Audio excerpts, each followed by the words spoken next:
You are listening to Leaders and Legends, a podcast featuring some of Indiana's most fascinating men and women whose impact has shaped our state, our communities, and us. Join us as we discuss their imprint on our history. Leaders and Legends is brought to you by Veteran Strategies Incorporated, your local veteran business enterprise specializing in public relations, media relations, public outreach, crisis communications, and digital photography.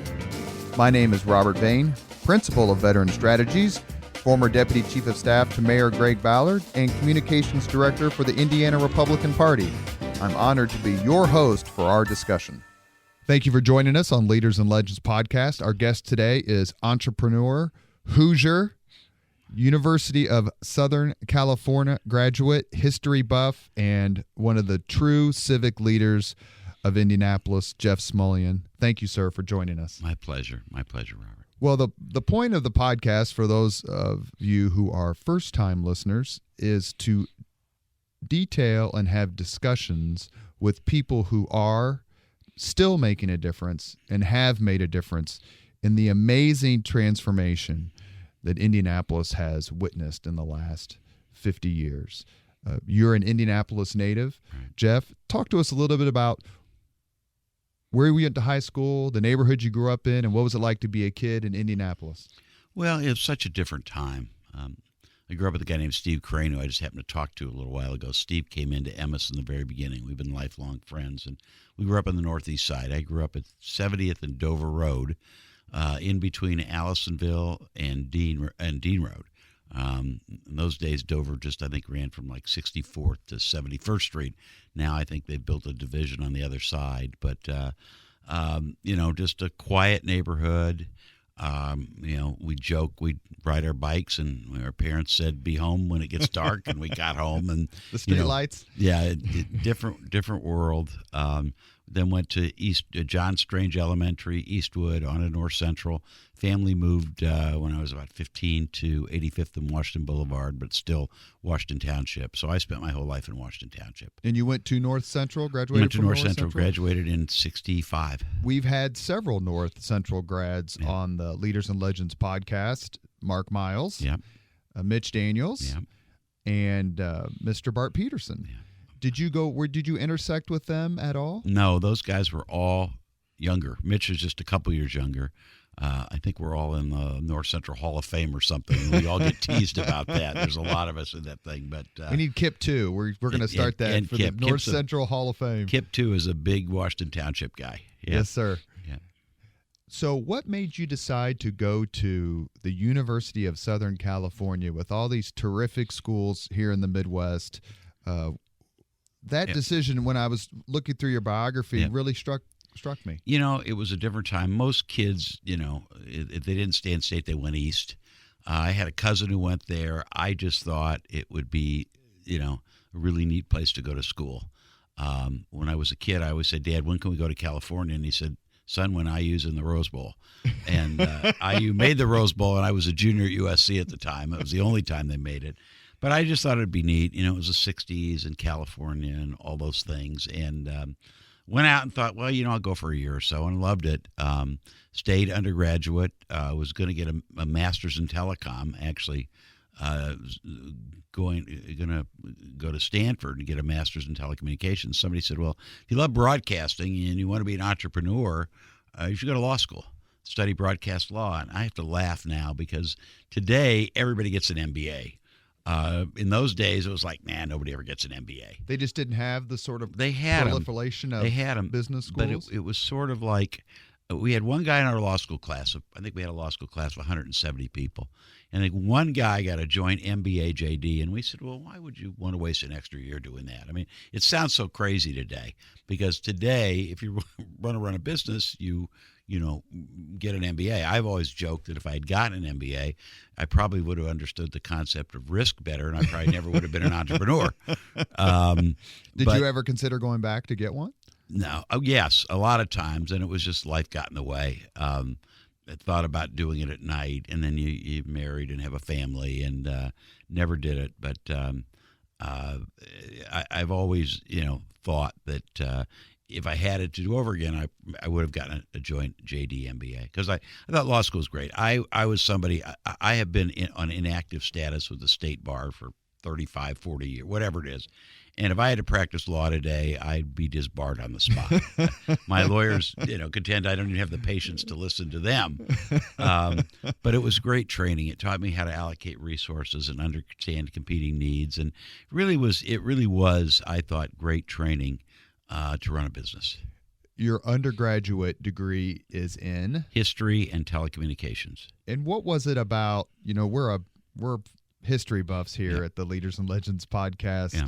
What was it about history that drew you to it? And is there a particular era that you enjoy? Well, it's funny. I could laugh, and I guess I should tell you that I started as a poli-sci major and thought poli-sci was kind of abstract and boring. I don't know. I've loved American history, loved to know why things are the way they are, probably more, studied the Civil War, studied, the New Deal and the post-war Europe.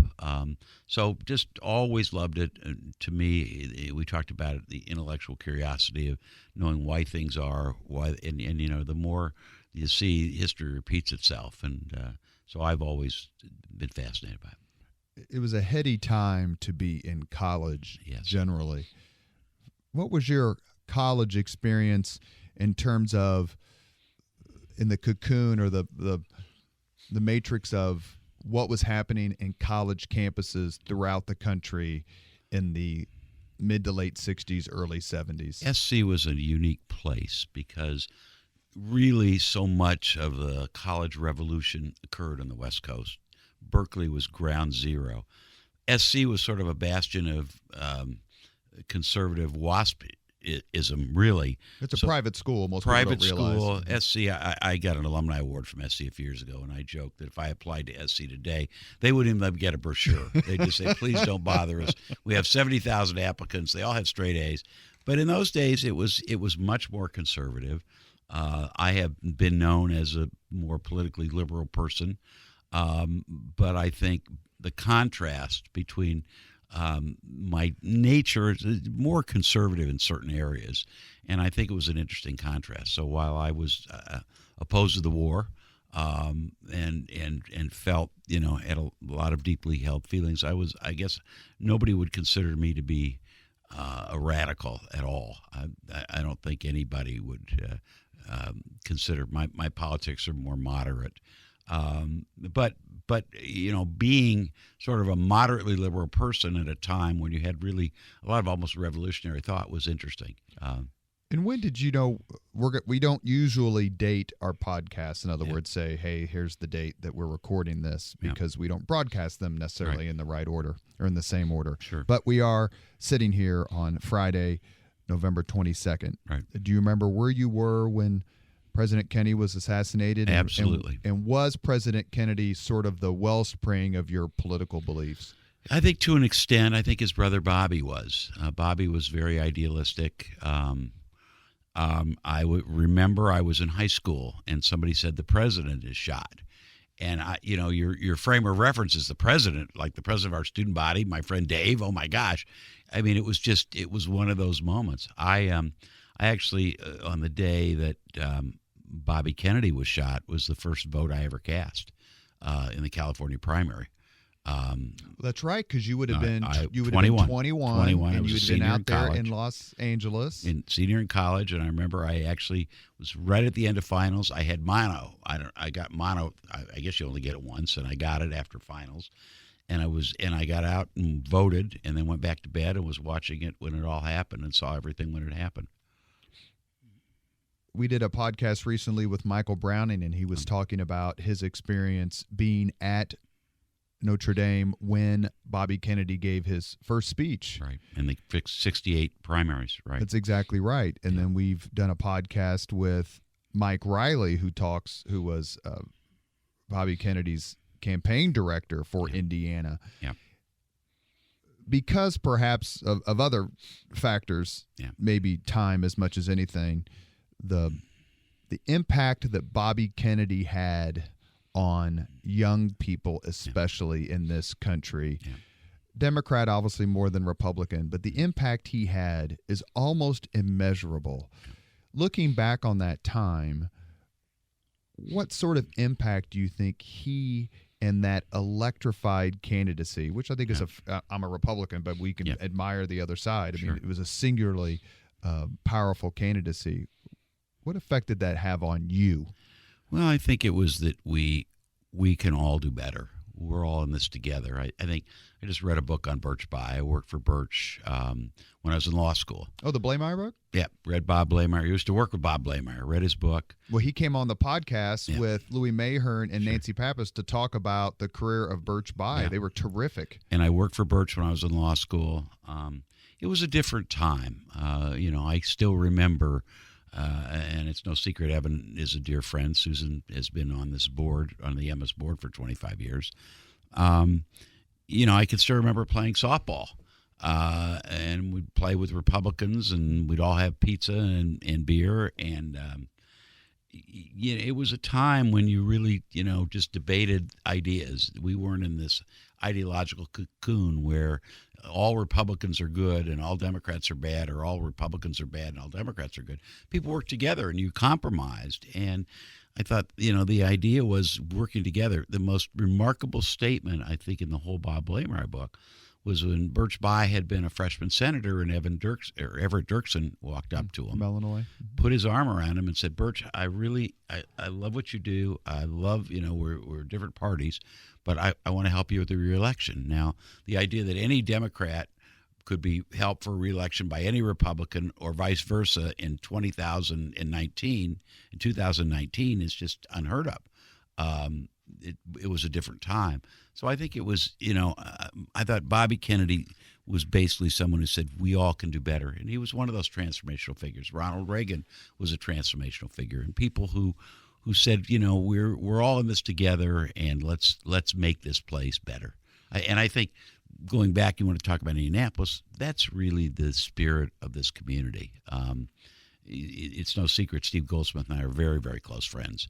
And we've been blessed with people who, both in public life, elected officials, and people in the corporate community and the community at large who've said, let's make this place better. Let's roll up our sleeves. I always joke, Al Hubbard and I are obviously in opposite parties, but we get thrown together. And, Al called me and said, I need you to do this. I need a Democrat to be with me on this. And what we laugh is, most of the times we can find solutions. It's not hard if you try hard. It's not hard if you try hard. I've never met anybody in this country on the far right or the far left or in between who didn't deeply love this country. And most people, their vision of how to make it better is different. But if you start from that premise that I have more Republican friends than Democrat friends probably, but, I don't know anybody who doesn't say, I love this place. So how do we make it better? You are listening to Leaders and Legends, a podcast presented by Veteran Strategies, a local veteran public relations enterprise, and sponsored by Girl Scouts of Central Indiana, Indianapolis-based Michaelis Corporation, the Crown Plaza Hotel and Grand Hall and Conference Center at Historic Union Station, and McAllister Machinery, your friendly neighborhood Caterpillar dealer. You were at USC, and perhaps this isn't the whole reason why you went, but for some absolutely terrific football. Yes, we did. You were there for probably the glory years, the John McKay years of USC football. Yes. What was it like to be there at that time? Did you know any of the players of Mike Garrett or O.J. Simpson or the coach or Lynn Swann and that sort of group? And how do you deal with living in a state that loves Notre Dame football so much? Well, it's always a fun experience. I have a number of Notre Dame friends. Mr. Browning's one of them. Al Smith's another one. Bill McGowan and think of the Curtises. A lot of them. And I happened to be at a breakfast after we lost a couple years ago, 49-14, and they were teasing me, asking me how much fun I had driving down from South Bend at 1 o'clock in the morning after we lost by 35. But it was fun. The McKay era was terrific. I can still remember some of McKay's great lines. They lost to Notre Dame 51-0, and they asked him what he told his team after that game, and he said, I told the team that there are 850 million people in China who don't even know this game was played. So it was a great line. But the other one is when Anthony Davis scores all the touchdowns in '74, and Father Hesburgh goes to McKay, who's an Irish Catholic, and Father Hesburgh goes, "Coach, that wasn't very nice." And McKay replies, "Well, Father, that's what you get for hiring a Presbyterian." That's exactly right. Era Parsegian was a Presbyterian, and McKay was a Irish Catholic. It was funny. I waited tables with Mike Garrett. I was a waiter in a sorority house for a number of years, and Mike waited with us tables with us for a while. I knew OJ a little bit. OJ was actually in my class, and knew Lynn Swan was later. I think Lynn played when I was in law school, but he'd have been early '70s. Yeah, I think Lynn played when I was in law school out there. But and then Lynn, both were athletic directors, and I've been a trustee during both of their eras, and have worked with both. Pat Hayden knew Pat as a trustee. Really didn't know him in school. He was a little later than me, but knew Pat from the board of trustees, and then when he was AD. Did you? You certainly obviously went to many games. Did you go to the Rose Bowl where USC beat IU? Oh yeah, I was there. Did you talk to Mr. Harry Gonzo? Well, I've known Harry, peripherally for years, and you walk down the street and now there's the quarterback of the only IU team ever, and Harry doesn't look like he's quarterback at these points. But the joke in the family was that my father's promised trip to California finally came to fruition when I was at USC. And, of course, the whole family came out. I can't imagine how many members of family and friends we had after that game. But it was fun. I could remember that game as yesterday. My IU friends say, if only I think it was Al Gage hadn't dropped that pass in the end zone. And I said, if he caught the pass in the end zone, you still lose. Doesn't matter. Was it 14-3? 14-3, yeah. So that's what I said. Well, if he caught it, it was 14-10. But do you remember another game or two from that era? Oh, yeah. That you would maybe think about more than others, whether against Notre Dame or some of their battles against Ohio State? Probably the most memorable was our junior year, because it was for the national championship, and it was against UCLA, and O.J. Simpson ran 64 yards to win the game with about 5 minutes left. And that Gary Beeben was the UCLA coach? Was Beeben, or UCLA quarterback? Beeben, and that was probably the single greatest game. There was also a game against Stanford, which was probably the single best football game I ever saw, where both teams scored, I think, 4 times in the last 5 minutes. Was Plunkett the well, as a matter of fact, Plunkett and Vataha, and Plunkett vowed after that game to come back for his senior year, which they did. They came back. I'll never forget the next year they beat us for the first time in like 14 years. And he won the Heisman. Yeah, but that was the game which he said, I'm coming back. We had a kid named, I want to say Ron Ayala. I can't believe anybody in Indianapolis is interested in hearing this, but Ayala kicked a field goal, like a 40-yard field goal at the gun to win the game, and it was probably the craziest football game I've ever seen. But the experiences and a lot of the people we've talked about, we've dwelled a little bit on the college years because they are so instructive and they're so influential. Yeah. And especially, quite frankly, with people who've gone to IU or Indiana colleges and come here. Yeah. But you leave USC, you come back to Indianapolis. Right. Why not stay out there, or why not go to a bigger city? That was what I always thought. I always wanted to be an entrepreneur and start a radio company. Matter of fact, that was sort of the thing. If you have a law degree, you have credibility if you want to be an entrepreneur. If you just have a master's in telecom. So several people said that. But I always knew what I wanted to do. My dad talked me into coming back. I didn't want to come back at first because I liked California. But he said, no, come back. It'll be easier to start a business here. He had a cousin who had a small radio station. And he said, excuse me, he said, if you come back, I'll invest in the station. If you'll come back and run it. And while you're waiting to start your company, it'll be good and you'll be home. And he talked me into it. First 6 months I was home, I said, what have I done? And then because the Indianapolis of the early 1970s is what not very exciting. And yet I fell in love with it. And now over the last 40 some years, our biggest businesses have always been in New York or LA or Washington or Chicago or San Francisco, Austin. but I've never ever thought of leaving. It's home. I love it. I love being a part of this place, and it's a nice life. And when you came back to Indianapolis, it was really starting to take off. So it would have been like the mid 70s, if I'm getting the chronology right. I think they were just getting ready to build Market Square Arena. That's 74. That was really the start of the renaissance of downtown. And it was a fun place. And so, learned a lot.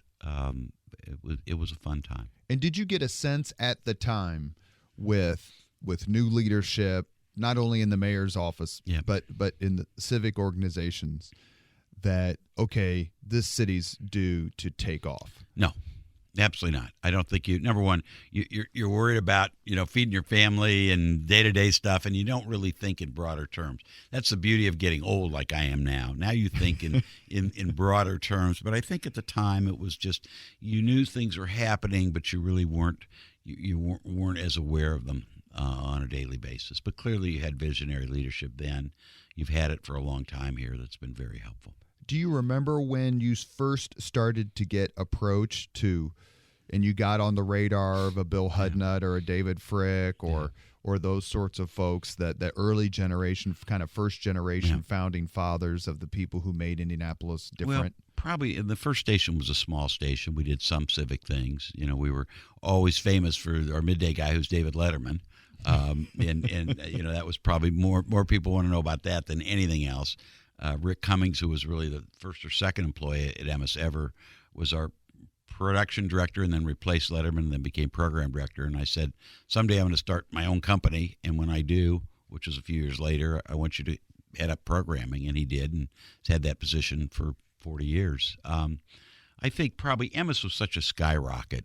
In the early 80s, we started at first station went on the air July 4th, 81. And which station was that? WENS, which is now Hank FM 97.1. And we went on the air, and I think the company then bought Minneapolis and then St. Louis and Los Angeles. So it got a lot of national notoriety, especially in the mid 80s when Los Angeles became the single most probably prominent radio station in the United States. And then a couple years later, we did WFAN, which was the first all-sports station in the country, and that got a lot of notoriety. And then we did the first hip-hop station, so we got a lot of notoriety. And then the baseball experience, and then, we went public. So early on, people said, hey, can you help out with this or be involved with that? And so it sort of came, I think, as the company grew. Has there been a particular area where you have focused your civic involvement and leadership and philanthropy? I mean, you mentioned Al Hubbard a little bit ago. He is obviously someone, along with like Fred Klipsch, would be another person who have really focused on educational philanthropy and policy. I've done a number of different things. There probably hasn't been one passion. I've always said till I get to near the end of my career and I can really devote time. The one thing I'm probably proudest of is involvement with CICP.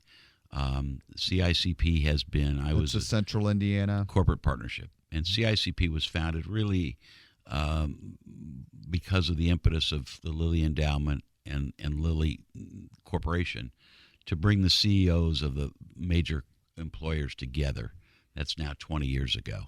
And I guess I was the second chairman of the group. But to see it, and the idea was we have the responsibility of providing a long-term vision for the growth of this region, because you really can't depend on elected officials because they live in 2-year and 4-year election cycles. And since most of us help fund their campaigns, we ought to be the guys who are saying, here's where we want to go. And they've done a remarkable job. I mean, you look at the tech sector, you look at BioCrossroads, you look at the energy sector and logistics, and now, advanced manufacturing. And all of those things started because there was a vision. Again, I give an awful lot of credit to Clay and everybody at the endowment. Clay Robbins. I've always said that without the endowment, Indianapolis is probably Peoria. But they've done a remarkable job, and they've been major in sort of watching all the initiatives of CICP. So I think that's been the thing that has, we've been involved in so many, charities and so many capital campaigns and drives. But that's the one when I step back at a 50,000-foot level and say that's probably the one where I'm proudest, even though, I've been on the executive committee, to see it. And again, they've had extraordinary leaders. They had Dave Goodrich and Mark Miles and now David Johnson. And going back to your comment about radio stations, as you and I have discussed many times, the daughter of one of your prime business partners, Yep. Dr. Jim Riggs, his daughter Dina and I graduated from Howell High School together in 1986. Yes. And I remember her in class with her notebook and books with all these radio stickers. Bumper stickers, all, yep. Keishi, I still remember that one. Yep, absolutely. Out of St. Louis, I think. Yep. To the extent that timing is everything, Yep. how much did timing help you when it came to growing your business and the popularity of your brand and your offerings because of the music scene in the early to mid to late 80s? Well, I always say timing's everything. Show me a successful person, I'll show you somebody who hopefully works hard and maybe is fairly intelligent, but luck has a tremendous amount of reason. I mean, a tremendous reason why anybody's successful. Radio was great then, and by the way, Jim Riggs. I should probably tell you how I started with Jim Riggs. That was my next question. Well, the first radio station we ran was WNTS, and our midday talk guy was David Letterman. And the knock on David was, well, this is supposed to be serious talk about the issues, and David didn't know anything about the issues. David was just funny, and he was brilliant, and some of his stuff from day one was incredible. Somebody said, you need to get somebody with some substance to at least have talk shows that could talk about the issues. So one of my dear friends, who's since passed away many, many years ago, was helping out when we started. And I said, go to one of the campuses and find a professor, maybe a political science professor who can talk about this stuff. So he came in, he said, I found the guy. This guy's name is Jim Riggs, political science professor at Indiana Central then, right, now University of Indianapolis. Well, Jim came in, did a talk show. He was great. We became very, very, very dear friends. And then Jim also did research. And so as Emmis started, we weren't doing talk shows anymore, but Jim was a wizard at research, and Jim really is the one who created the coalition that built Power 106 in Los Angeles. Jim came in one day and said, here's where the population of Southern California is going to go, and these are the emerging coalitions, and we built a radio station around it. And people, it's been so long ago, people don't remember, but that became really singularly the most popular station in the United States for a number of years. Well, while he was busy working for you, he was busy feeding me. Okay. There in Irvington. Yeah. So he's the patriarch of a wonderful, wonderful, wonderful family. Wonderful people. And it's safe to say that Dr. Riggs is not a Republican. Nope. And in the halcyon days of the 1980s, yeah, when I was a confirmed Reaganite, which I still am, but at the time, perhaps maybe with the teenage exuberance, he would drill me on the issues, and I would get the answers wrong. Yep. And he'd just shake his head. He said, well, what can I do with you? Well, you're hopeless, I think is what he was saying. Yeah, but he, wonderful man, and just a very good guy. You are listening to Leaders and Legends, a podcast presented by Veteran Strategies, a local veteran public relations enterprise, and sponsored by Girl Scouts of Central Indiana, Indianapolis-based Michaelis Corporation, the Crown Plaza Hotel and Grand Hall and Conference Center at Historic Union Station, and McAllister Machinery, your friendly neighborhood Caterpillar dealer. We all get older, for better or worse. You are incredibly youthful, since I know exactly how old you are. Well, I laugh. You talk about 50th reunion. We had a 50th USC reunion about a month ago, and it was so much fun. But seeing people 50 years later was hilarious. Well, the reason I bring this up is because the kid just turned 50. Yeah. Ken Griffey Jr. Yeah. and you were the owner Yeah. of the Seattle Mariners for a while, and especially as it really started to take off Yeah. as a city, and it intertwined, I believe, with his emergence. Talk a little bit about the drive to own a professional sports team, what that was like, and especially in a place like Seattle. Well, it's funny. I went to Seattle as a kid and thought it was a great place. Just loved it. I thought it was I still think it's the prettiest city in the United States. But we had started WFAN, and because we were partners with the New York Mets, we carried their games. We got to know a lot of the people in Major League Baseball.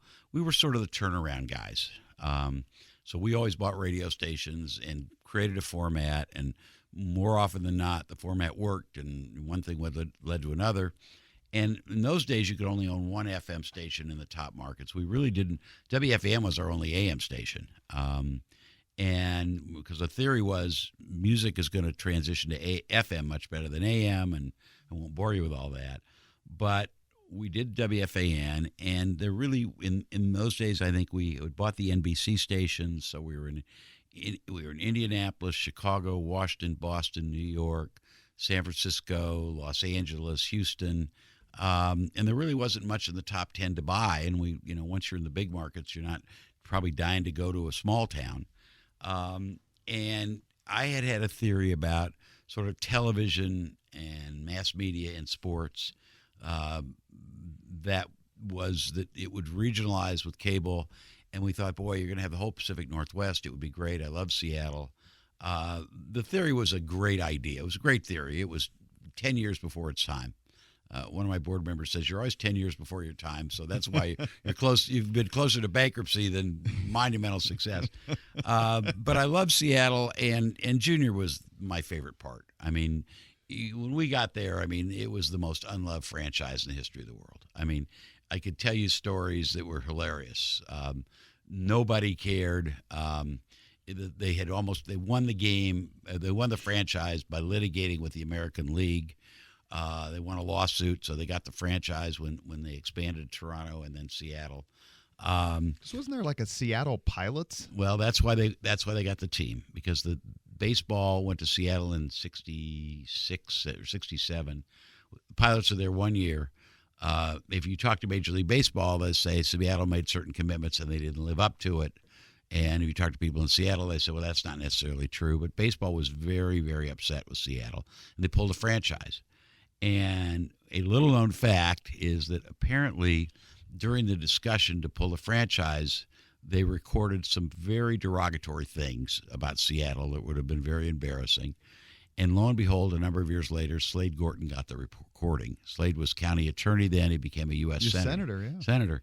And Slade Gorton got the recording and basically went to baseball and said, I can either release this.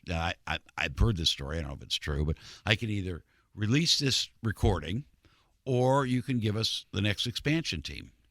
And baseball said, okay, you get the expansion team. But it was always a contentious relationship.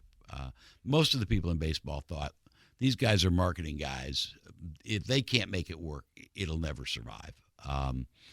Nobody, I think I always say my first few years in Seattle, I was the biggest hero of all time. And my last 6 months in Seattle, I was the biggest pariah who ever lived.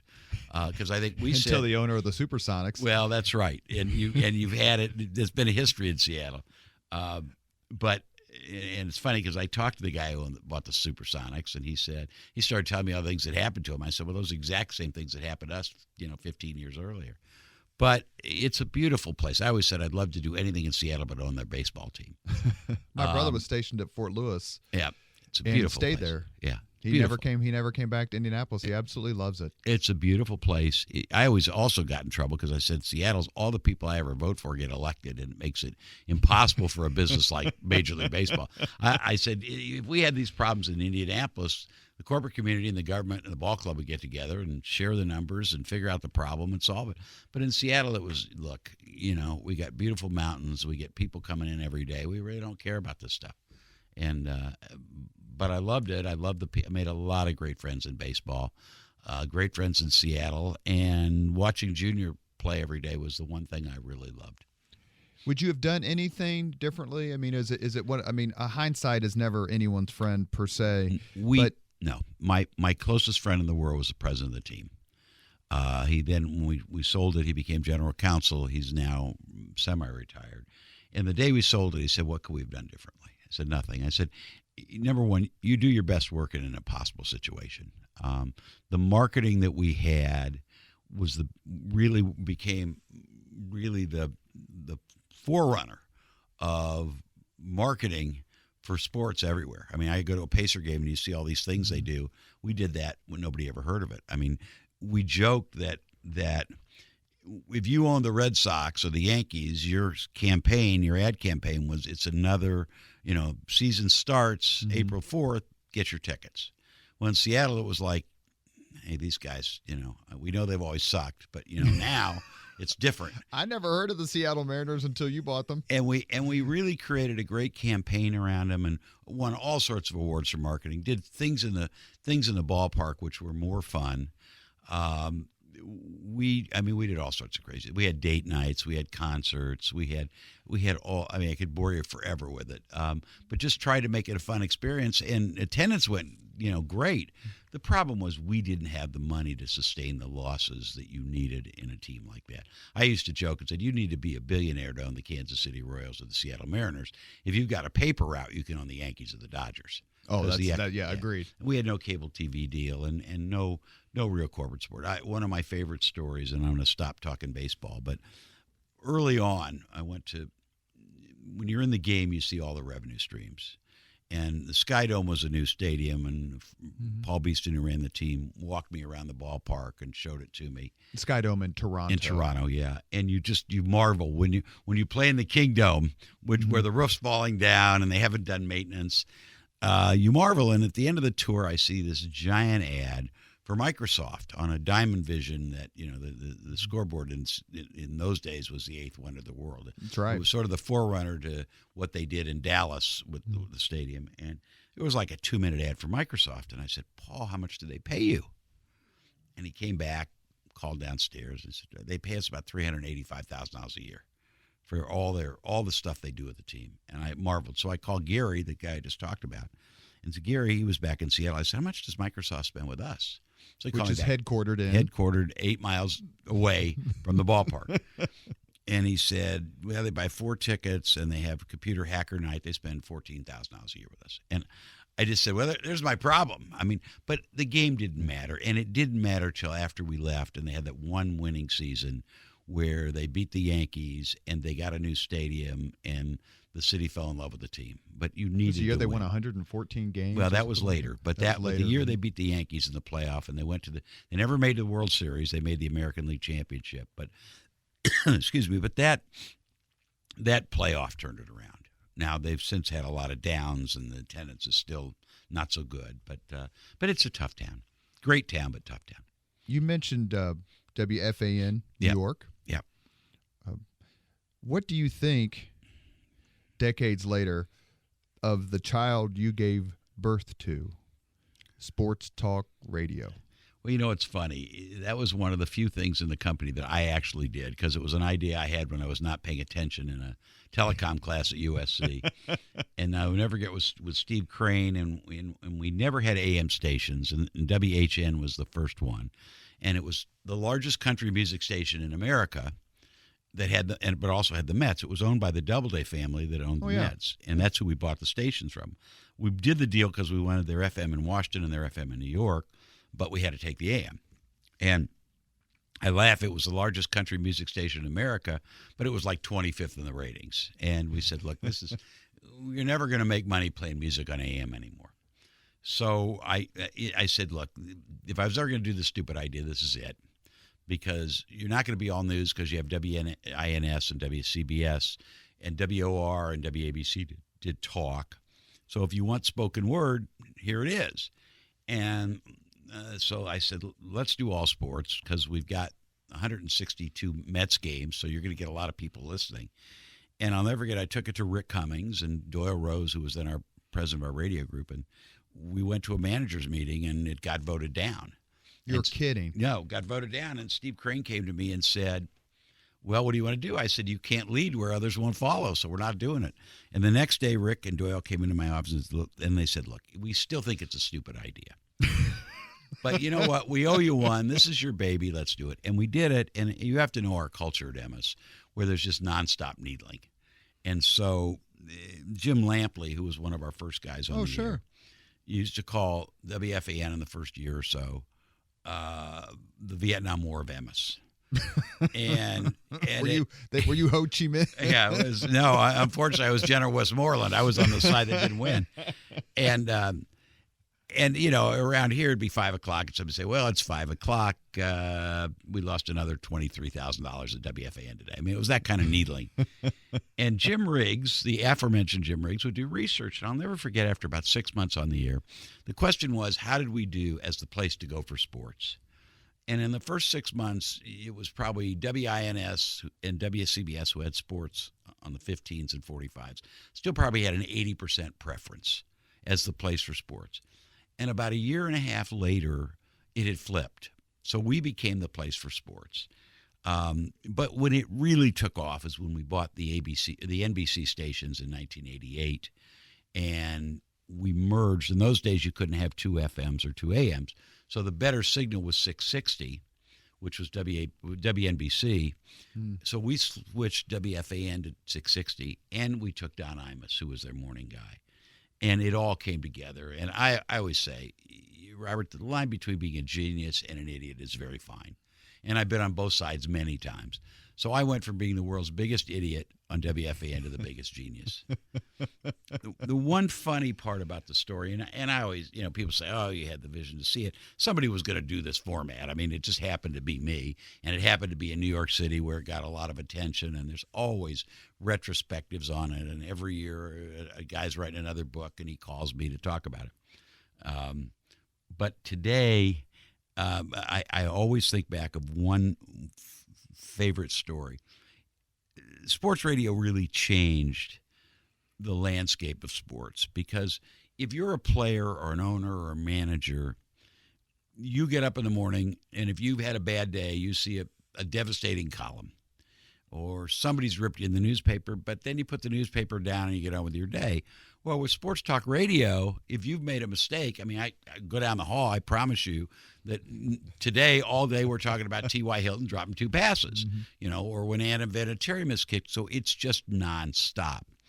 And one of my dearest friends, who should remain nameless, who owned another team and still does, and actually owns several teams, was in Seattle. And he gets in a car and he's going across the bridge, and he said, "I'm not a religious man, but the fact that the guy who invented this format that has made all of our lives miserable as team owners and managers now owns a team and is getting ripped by the local sports talk station proves to me that there's a God." It was one of my favorite quotes of all time, and it's true, you know. But that's life. But it changed a lot. We always knew that sports is the American opiate. And people care passionately, and they will debate it endlessly, and it's been fun. Have you ever called into one of your own stations? Once in a while for fun, or if they'll say something where I have particular knowledge, I'll call. Very rarely. And identify yourself, or are you a mystery caller? Yeah. No, I don't know. I never want to be a mystery caller. But if they're talking about something, and I'll say, "Hey guys, it's Jeff. I'm listening," but that only happens once every year or two, or less. If you had to be stranded on a desert island with either Don Imus or Howard Stern or Rush Limbaugh, whom would you choose? It's a great question. I know all of them a little bit. Imus obviously more. My friend Randy Baumgarten, who ran The Fan, if you read Howard Stern's first book, he is like the only executive that Stern loved. And I had some moments with Don where he got into a battle with the Tisch family that owned the Giants. And when I was owning the Mariners, and the Tisches, Don did something on the air, and the Tisches called their lawyers in Washington and said, "We want to go after their license." And the guy said, "Well, look, the guy who owns it's a really good friend of mine. Let me call him." And he said, "Don's done this," and I won't get into the story what he did on the air, but the Tisches were new into sports ownership, and here's a very prominent family that owned CBS and owned, you know, but they never owned a sports team, and they didn't understand, you know, you can do anything, but once you own a sports team, you got a target on your back. And I said, "Look, I'll call Don, and see if he'll, sort of lay off of this issue, because he was making fun of the Tisches for something. And I said, but 50-50. I said, Don is notorious for, if I call him, 50% chance that he'll say, "Can you believe the Tisches called Smulyan?" And exactly right. And Imus would always talk about me. I'll never forget Paul Newman came to the ballpark one night. And The Paul Newman came to the ballpark one night. He lived in Connecticut. He said, "I know all about you. I know about your love life because I listen to Imus every morning." Imus would talk about my life all the time. But that was Don, and I called him, and he did back off. But Randy Baumgarten managed both of them, Imus and Stern. And I said, "What was the difference?" He said, "Imus is just Imus, and he's really not manageable because Don just does what he wants, and the Don you get, at 8 a.m. in the morning is the same Don as you get at 5 in the afternoon. He's just kind of a cantankerous guy." I always liked him, got along with him, but he said Howard is the most disciplined guy in the world. Howard will say something at 8 in the morning, and at 10 you'll talk to him about it, and he'll say, "Yeah, we did this and this and this," very clinical. But he said he's just a consummate professional, and really he liked working with Howard much better. Forgive me, I guess, but I thought in his prime, Howard Stern was one of the funniest people in the country. Brilliant, and absolutely brilliant. And I listen. I have to confess, I'm not a Howard listener, and I've got friends who are, and and I know how brilliant he is, and I don't know him well, but and I've known Limbaugh, and obviously Limbaugh's politics aren't mine, but we've kidded about that. But I think all these people just have a rare talent to connect to human beings. Well, let me ask you about another radio empire. Yeah. And that's Bob and Tom. Yeah. Who I remember when they kind of first came here, and they were the counterpart to what was happening at WNAP at the time. Wacker and Willack, I think, was the name. Yep. And what do you think is Bob and Tom's impact, not only on local radio, but national? Well, and by the way, I've been a fan of those guys forever. I think Tom Griswold's one of the most creative human beings of all time. We thought we had him hired once, steal him away, and that's another long story. But I obviously they rewrote the record book here. Just very talented people, very, very talented. I think both of them, but especially Tom. Tom has always just been this creative genius. And that's what I hear about him. That he's the driving. Yeah, Tom was always a creative genius. I think Bob was sort of along for the ride. Funny guy, talented guy, but I think, and I didn't work in studio with him, but people who know him said, look, Tom was the guy who created all this, or most of it. Some of the folks we've mentioned are envelope pushers, which as a East Side IPS kid, I like envelope pushers. Do you get the sense when too far is too far? Oh, yeah. Yeah. And who gets to, besides their bosses, but is it the culture or the politics of a society or a particular market that gets to decide when too much is too much? Well, we've changed so much. It's hard to believe how far we've come. Look at our political discourse. Just turn on the news every day. Look at our, contemporary entertainment. It's hard to believe that the country was shocked when, Clark Gable said, "Frankly, my dear, I don't give a damn," in 1939. Right. I can still remember debating with David Letterman in 1974 that you couldn't say PUD on the air. I'm still not sure what PUD is, but he said, "Oh, that guy's a PUD." Well, I don't think you can say PUD. And I've seen, all of it. We live in the rules are different. The standards are different. We've gone through different iterations where the FCC was giving, and we still, on obscenity, we've really cut back, but just the standards of the country are so much different. You've mentioned, and I've mentioned Rush Limbaugh a few times, and I don't believe it's going too far to say that a lot of us who are conservatives and Republicans are in your debt, Mr. Smulyan, for the conservative radio programming you not only have now, but have had on your stations for a long time. Yep. You just mentioned that Rush Limbaugh's politics isn't necessarily yours, but why do you think, as an owner, as someone whose bottom line is involved, and as a well-known Democrat loyalist and fundraiser, that it's important to have Tony Katz, Rob Kendall, Rush Limbaugh, Greg Garrison, those folks on your stations? I'm a big believer in the First Amendment. I am a fanatical believer in the First Amendment. You know, there's the old line the Star used to run. From Helvetius, I think it was. I disagree with everything you say, but I will defend to the death your right to say it. That's sort of a core value with me.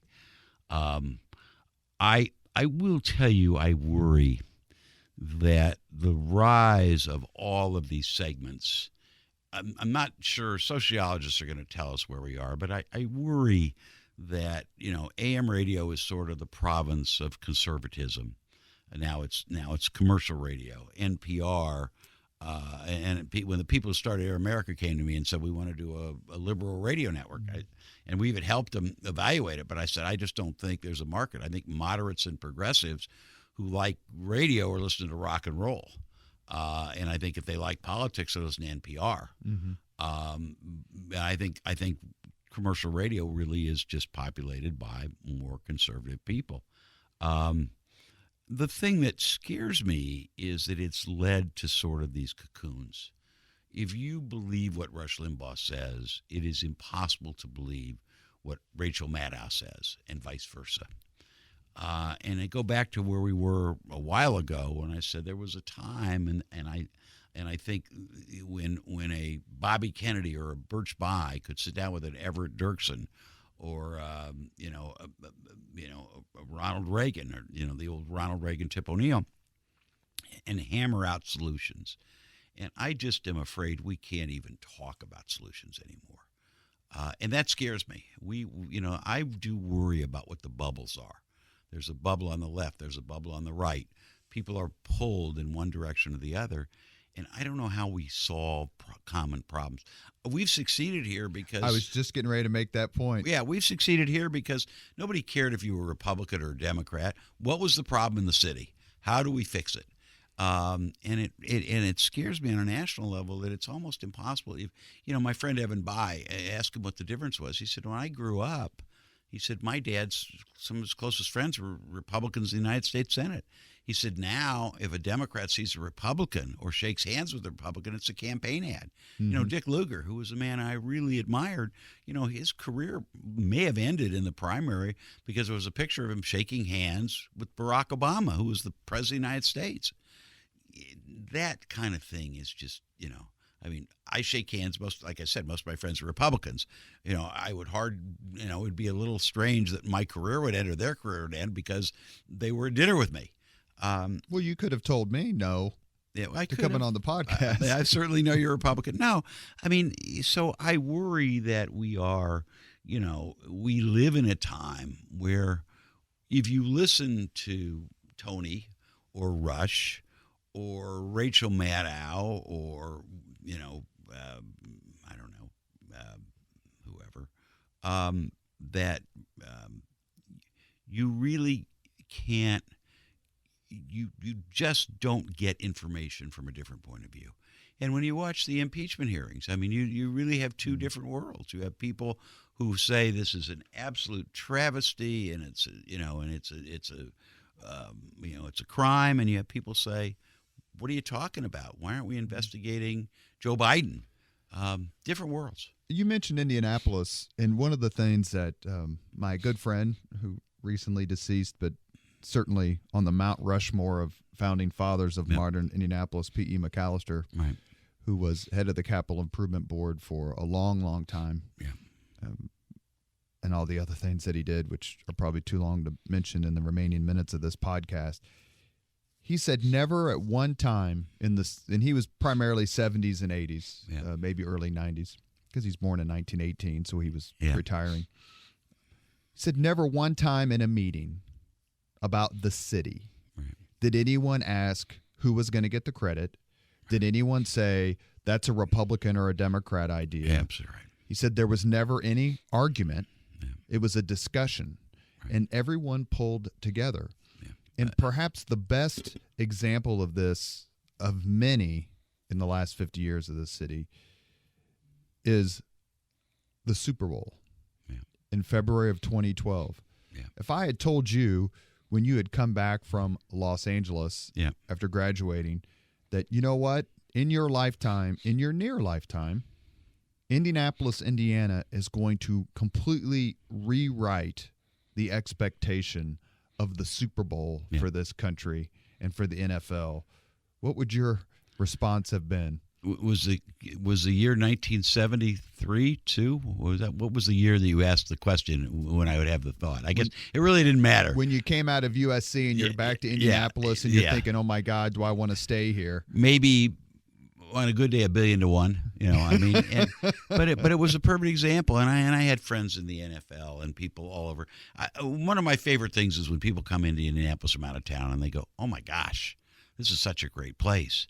But that was a perfect example. Everybody came together. I was on that committee.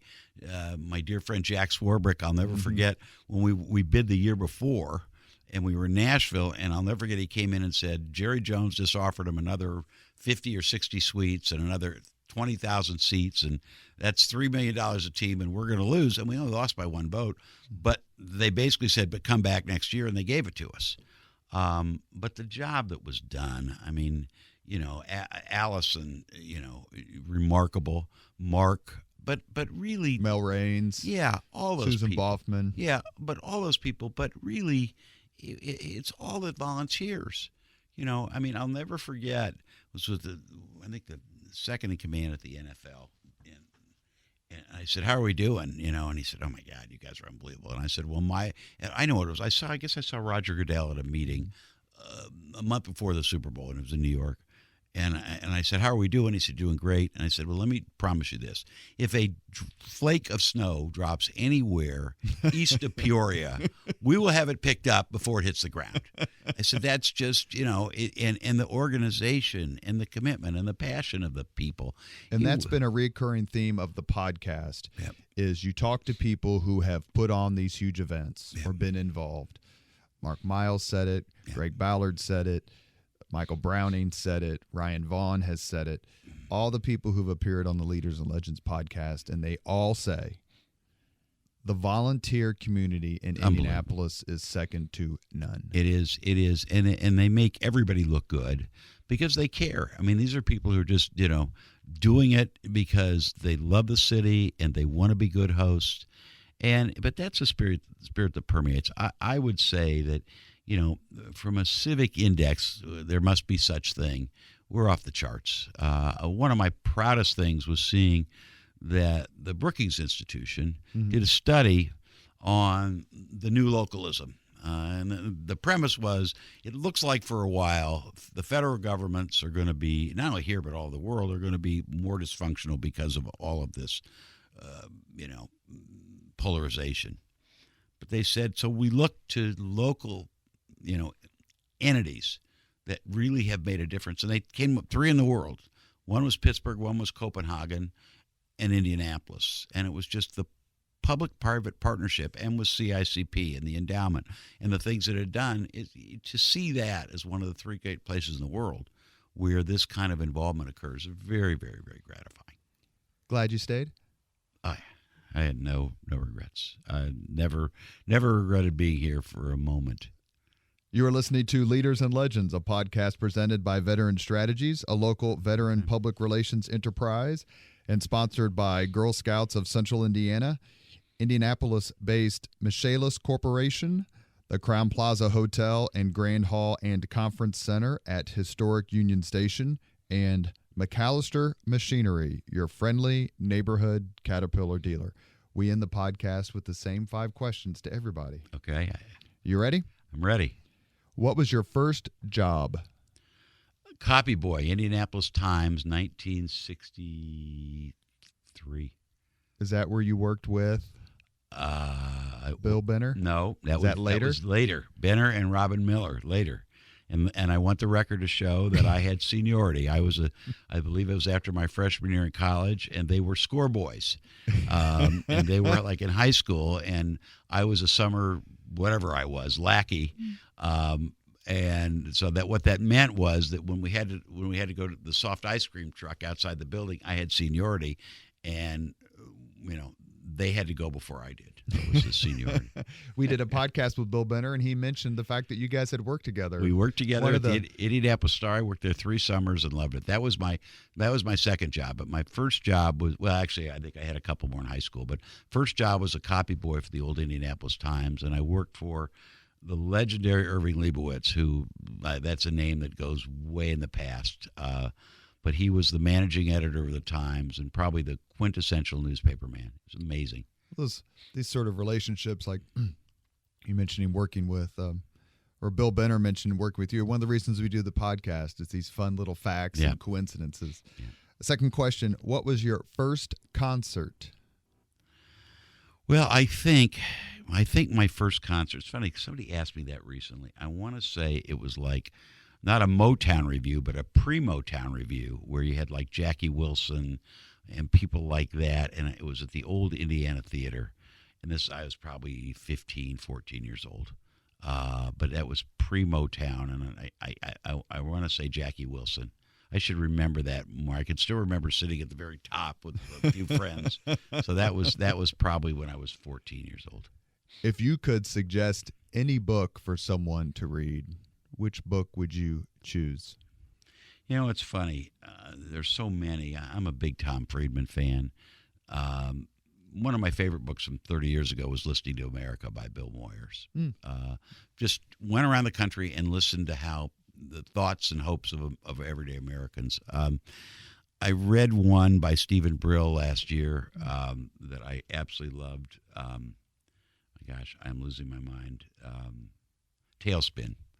And I think I've sort of become a student of the economic system.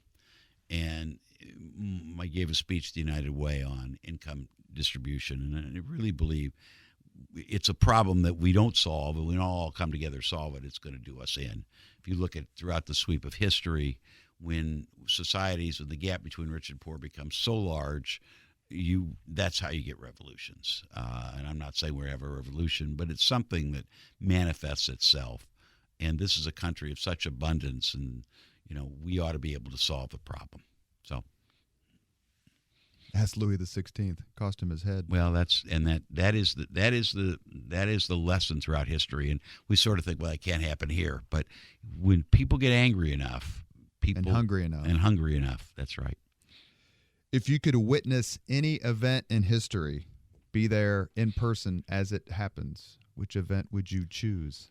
Boy, that's a great question. I have such a fanatical love of sort of the founders of this country, the Declaration of Independence. I've also said I would love to have witnessed the rise of Nazism in Germany. To understand. I mean, to me, and being an American Jew, and only through the grace of God did my family come over here 50 years before all that happened. But to see that, to understand it, would have been, I read in the Garden of the Beast, which is the book about the American ambassador who was in Berlin in the mid-30s, who lived through it, and just a remarkable time. And you've had dinner with some amazing people. I remember reading, I think, once or twice, your close friendship with President Clinton. Knew President Clinton fairly well. If you could have dinner with anyone living today, 2 hours off the record, whom would you choose? Not Abdul. Not Tony Katz. Boy, that's a great question. Not JMV. That's a great question. Because I imagine you've had some pretty remarkable. We asked this question of Mark Miles, and he started talking about the people he did have dinner with, Nelson Mandela and other people like that, and you're just in awe. Yeah, and I'm trying to think who, I'd say Barack Obama. I'm a Democrat. I think history will treat Barack Obama very well, and he's a brilliant man. I was in baseball with George Bush. I love George. George, one of my favorite people of all time. That's right. You would have been owners at the same we time. we used to sit in the back of the room and crack jokes. Texas Rangers. So I've known George, loved George. Didn't know Barack Obama that well, but I thought he came in at a time where, he was. I thought he did. I think history will treat him fairly well. So I'm not really thinking about politicians, but I'm. I guess Thomas Friedman.